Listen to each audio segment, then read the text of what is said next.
The Home Secretary has just said she's announcing a bespoke humanitarian route, but it's extremely unclear from what she's said what the details actually are or who it will apply to. The Ukrainian people are showing great bravery, but we know that there are particularly mothers and young children and elderly parents who have left to find sanctuary. The UK has always done its bit to help those fleeing war in Europe, and it will come as a relief to many people who've been calling for action if the government is prepared to do more.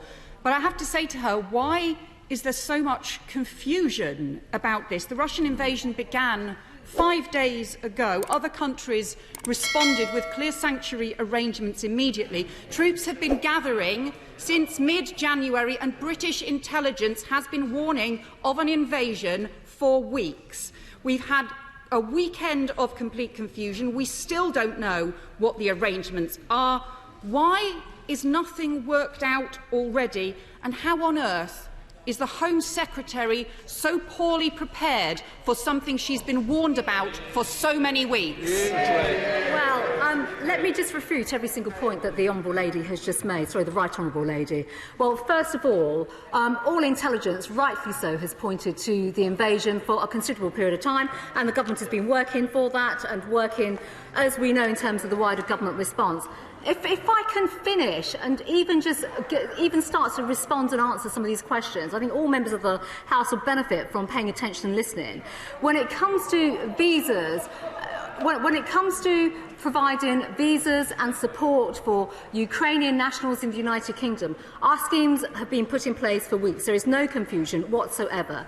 They've been in place in country switching routes. They've been well publicised. They've been well documented. This has been working through our VAC centres.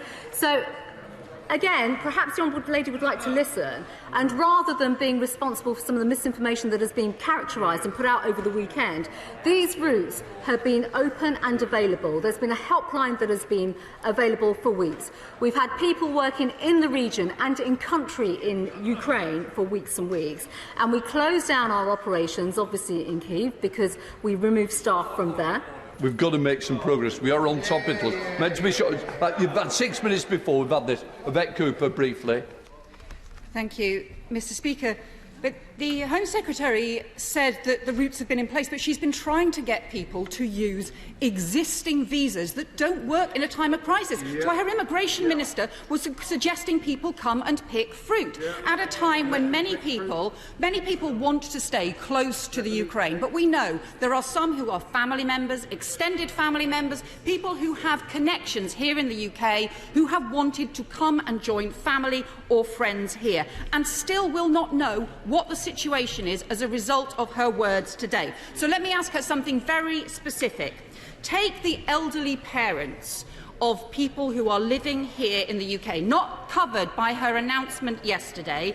For the woman, for example, the elderly parent who tried to join her daughter in the UK and was turned down and made to go away by the UK Border Force at the Gare du Nord, will she today be able to return to the Gare du Nord and come safely to the UK?